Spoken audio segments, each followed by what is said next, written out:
வணக்கம், நான் mini garden Gowri. இன்னைக்கு எம்ஜி கிச்சனில் மட்டன் பிரியாணி செய்ய போகிறோம். இந்த பிரியாணி பார்த்தீங்கன்னா டேஸ்ட்டு ரொம்ப அட்டகாசமாக இருக்கும். நான் செஞ்சுருக்கிற மெத்தடில் ஒரு முறை நீங்கள் இந்த பிரியாணியை செஞ்சு பார்த்தீங்கன்னா டேஸ்ட்டு நாக்கில் ஒட்டிக்கும். இனி எப்போ செஞ்சாலும் இதே மாதிரி தான் நீங்கள் செய்வீங்க. வாங்க வீடியோக்குள்ளே போய் இது எப்படி செய்யறதுன்னு பார்க்கலாம்.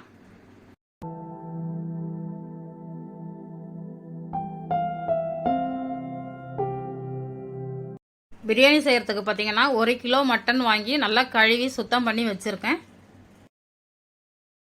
கறியில் மசாலா சேர்த்துக்கலாம். அதுக்கு 1 டீஸ்பூன் மஞ்சத்தூள், 3 டேபிள் ஸ்பூன் வெறும் மிளகாய் தூள் சேர்த்துக்கலாம்.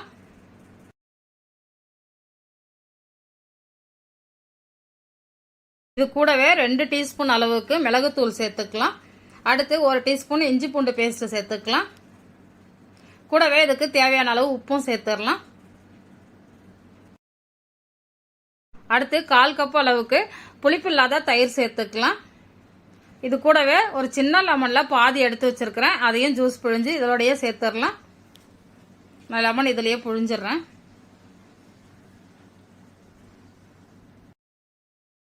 இப்போ இது எல்லாத்தையும் சேர்த்து நல்லா கை வச்சு மசாலா எல்லாம் ஒன்று சேர்ற மாதிரி நல்லா கலந்து விடணும்.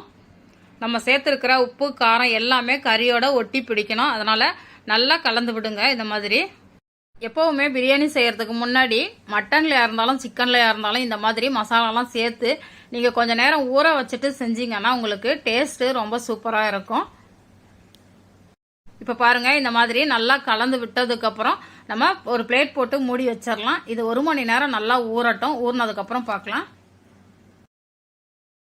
இப்போ மட்டன் ஊற வச்சு 1 மணி நேரம் ஆயிடுச்சு. ஓப்பன் பண்ணி பார்க்கலாம். இப்போ உங்களுக்கு பார்த்தாலே தெரியும் மட்டன் எந்த அளவுக்கு சூப்பராக ஊறி வந்திருக்கு பாருங்கள். இப்போ ஒரு முறை நல்லா கலந்து விட்டுடலாம். இந்த மாதிரி நல்லா ஊறி இருந்ததுன்னா உங்களுக்கு பிரியாணியில் சாப்பிடும்போது மட்டன் பீஸ் எல்லாமே நல்லா ஜூஸியாகவும் உப்பு காரத்தோட டேஸ்ட்டாகவும் இருக்கும். கறி வேக வைக்கிறதுக்கு ஒரு குக்கர் எடுத்து வச்சுருக்கிறேன். இந்த கறியை நம்ம அதில் சேர்த்துடலாம். இந்த மாதிரி கறி எல்லாத்தையும் சேர்த்ததுக்கப்புறம் தண்ணி சேர்த்துக்கலாம். தண்ணி பார்த்தீங்கன்னா இந்த டம்ளரில் தான் நான் அரிசி அளந்துருக்கிறேன். அதே டம்ளரில் 2 டம்ளர் அளவுக்கு தண்ணி சேர்த்துக்கலாம். இப்போ இதில் 1 டம்ளர் அளவுக்கு தண்ணி சேர்த்துருக்குறேன். இன்னொரு டம்ளர் பார்த்தீங்கன்னா நம்ம கறி ஊற வச்சா பாத்திரத்தில் கொஞ்சம் காரம் இருக்குது. அதனால் அந்த மசாலாவெல்லாம் கழுவி இதில் ஊற்றிக்கலாம். இப்போ ஒரு முறை நல்லா கலந்து விட்டுட்டு குக்கரை மூடியை போட்டு மூடிட்டு விசில் வச்சிடலாம். இது ஒரு 5 விசில் வந்ததுக்கப்புறம் பார்க்கலாம்.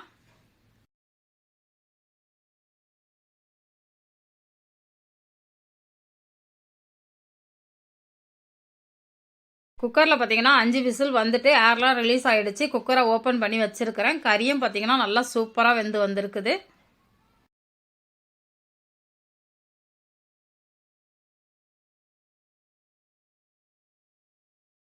இப்போ இது அப்படியே இருக்கட்டும். பிரியாணி செய்ய ஆரம்பிச்சிடலாம். நம்ம பிரியாணி செய்யறதுக்கு பார்த்தீங்கன்னா அடிகனமாக அகலமாக இருக்கிற ஒரு பாத்திரம் வச்சுருக்கிறேன். இதில் பார்த்தீங்கன்னா ஒரு 100 ml அளவுக்கு சமையல் எண்ணெய் ஊற்றிக்கிறேன். கூடவே 2 டேபிள் ஸ்பூன் நெய் ஊற்றிக்கலாம். இப்போ எண்ணெய் நல்லா சூடானதுக்கப்புறம் எடுத்து வச்சுருக்கிற மசாலா சேர்த்துக்கலாம். மசாலா பார்த்தீங்கன்னா பிரிஞ்சி இலை, பட்டை, லவங்கம், ஏலக்காய் எல்லாமே எடுத்து வச்சுருக்கிறேன். அது எல்லாத்தையும் இதில் சேர்த்துடலாம். இது நல்லா பொரிஞ்சு வரட்டும். மசாலா எல்லாம் இந்த மாதிரி நல்லா பொரிஞ்சு வந்ததுக்கப்புறம் 4 பச்சை மிளகாய் கீரி வச்சுருக்கேன். அதையும் இதில் சேர்த்துடலாம். கூடவே ஒரு 200 கிராம் அளவுக்கு வெங்காயம் நீல வாக்கில் கட் பண்ணி வச்சுருக்கிறேன். அதையும் இதில் சேர்த்துடலாம். இது நல்லா வதங்கட்டும். வெங்காயம் ஒரு 3/4 பதத்துக்கு நல்லா வதங்கி வந்ததுக்கப்புறம் 3 தக்காளி கட் பண்ணி வச்சுருக்கிறேன். அதையும் இதில் சேர்த்துடலாம். இப்போ தக்காளியும் நல்லா குழஞ்சி வதங்கி வரட்டும். இப்போ பார்த்தீங்கன்னா தக்காளி வெங்காயம் எல்லாமே எண்ணெய் பிரிஞ்சு நல்லா வதங்கி வந்துடுச்சு. இந்த ஸ்டேஜில் 2 டேபிள் ஸ்பூன் அளவுக்கு இஞ்சி பூண்டு பேஸ்ட்டு சேர்த்துக்கலாம். இஞ்சி பூண்டு பேஸ்ட்டை முதல்லையே சேர்த்துட்டிங்கன்னா உங்களுக்கு அடி பிடிக்க ஆரம்பிச்சிடும். அதனால் இந்த மாதிரி கொஞ்சம் தண்ணி விட்டு வெங்காயம் தக்காளி வதங்கினதுக்கப்புறம் சேர்த்திங்கன்னா அடி பிடிக்காது. இப்போ இஞ்சி பூண்டோட பச்சை வாசனை போகிற அளவுக்கு நல்லா வதக்கி விட்டுடலாம். இஞ்சி பூண்டு பேஸ்ட்டும் நல்லா வதங்கி வந்துடுச்சு. இந்த ஸ்டேஜில் ஒரு கைப்பிடி அளவுக்கு புதினா இலைகள் சேர்த்துக்கலாம். கூடவே ஒரு கைப்பிடி அளவுக்கு கொத்தமல்லி இலைகள் சேர்த்துட்டு நல்லா வதக்கி விட்டுடலாம்.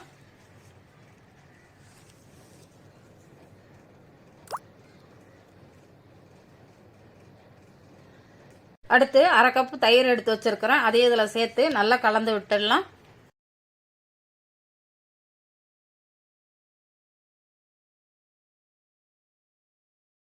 அடுத்து இது கூடவே 1 டீஸ்பூன் அளவுக்கு பிரியாணி மசாலா சேர்த்து நல்லா ஒரு முறை கலந்து விட்டுடலாம்.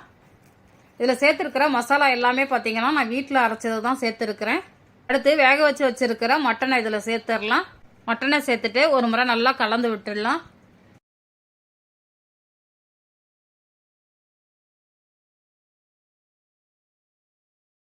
இப்போ பிரியாணிக்கு தேவையான அளவுக்கு தண்ணி சேர்த்துக்கலாம். தண்ணி பார்த்தீங்கன்னா இந்த டம்ளரில் 4 டம்ளர் அளவுக்கு தண்ணி சேர்க்கணும். ஏற்கனவே ஒரு 2 டம்ளர் அளவுக்கு தண்ணி சேர்த்துருக்கிறேன். மொத்தம் 6 டம்ளர் அளவுக்கு தண்ணி. அரிசி பார்த்தீங்கன்னா இதே டம்ளரில் 3 டம்ளர் அரிசி எடுத்துருக்கிறேன். எப்போவுமே பாத்திரத்தில் பிரியாணி செஞ்சால் 1 டம்ளருக்கு 2 டம்ளர் அளவுக்கு தான் தண்ணி வைப்பேன். நீங்கள் எப்படி தண்ணி வைப்பீங்களோ அதுக்கு தகுந்த மாதிரி சேர்த்துக்கோங்க. இப்போ இதுக்கு தேவையான அளவு உப்பு சேர்த்துடலாம். உப்பு சேர்த்துட்டு ஒரு முறை நல்லா கலந்து விட்டுட்டு டேஸ்ட்டு பார்த்துக்கலாம். ஒரு முறை உப்பு எல்லாமே கரெக்டாக இருக்குது. இப்போ பிளேட் போட்டு மூடி வச்சிடலாம். இது நல்லா கொதிக்கட்டும். இப்போ பார்த்தீங்கன்னா தண்ணி ஒரு 5 நிமிஷமாக நல்லா கொதிச்சிட்டு இருக்குது.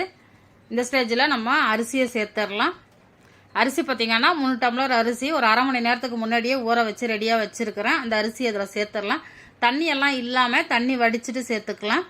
ஏன்னா தண்ணி நம்ம கரெக்டாக அளந்து ஊற்றி இருக்கிறோம். அதனால் தண்ணி இல்லாமல் சேர்த்துக்கோங்க.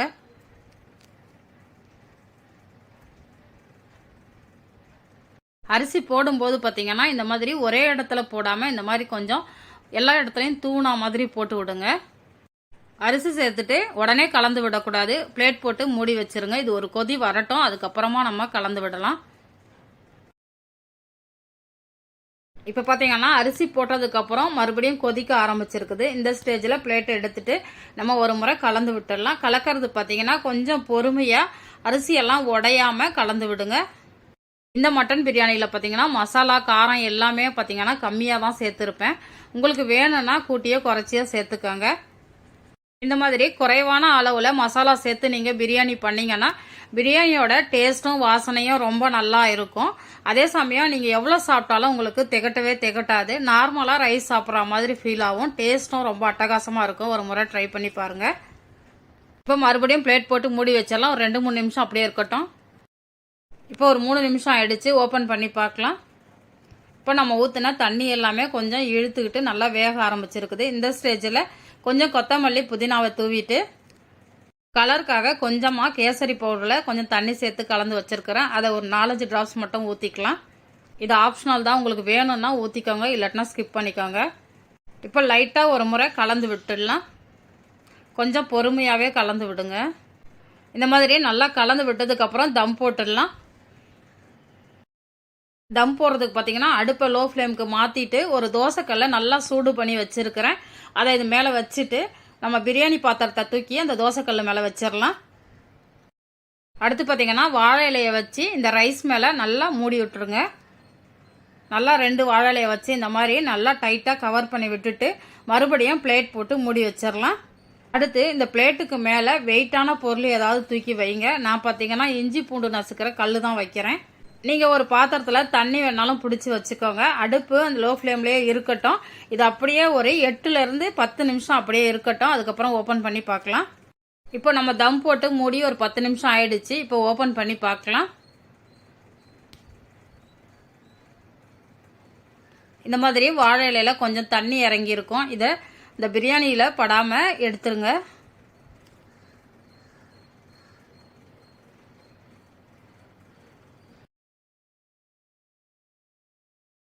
பிரியாணி உங்களுக்கு பார்க்கும்போதே தெரியும் எந்த அளவுக்கு சூப்பராக வந்திருக்கு பாருங்கள். சாதம்லாம் உடையாமல் சூப்பராக வெந்து வந்திருக்கு பாருங்கள். 1 டம்ளர் அரிசிக்கு 2 டம்ளர் அளவுக்கு தண்ணி ஊற்றிருக்கிறேன். அப்படியே இருந்தாலுமே உங்களுக்கு பொலன்னு சூப்பராக வந்திருக்கு பாருங்கள். இந்த பிரியாணி பார்த்தீங்கன்னா கடையில் வாங்குற மாதிரி உங்களுக்கு வறண்டு போன மாதிரிலாம் இருக்காது. நல்லா சாஃப்டாக சூப்பராக இருக்கும் சாப்பிட்றதுக்கு. கட்டாயம் ஒரு முறை ட்ரை பண்ணி பாருங்கள். இப்போ நம்மளோட மட்டன் பிரியாணி சூப்பராக ரெடி ஆயிடுச்சு. இந்த வீடியோ உங்களுக்கு பிடிச்சிருந்தா நம்ம சேனலை சப்ஸ்கிரைப் பண்ணி வச்சுக்கோங்க. நான் சுவைக்கட்டும், ஆரோக்கியம் பெருகட்டும். நன்றி.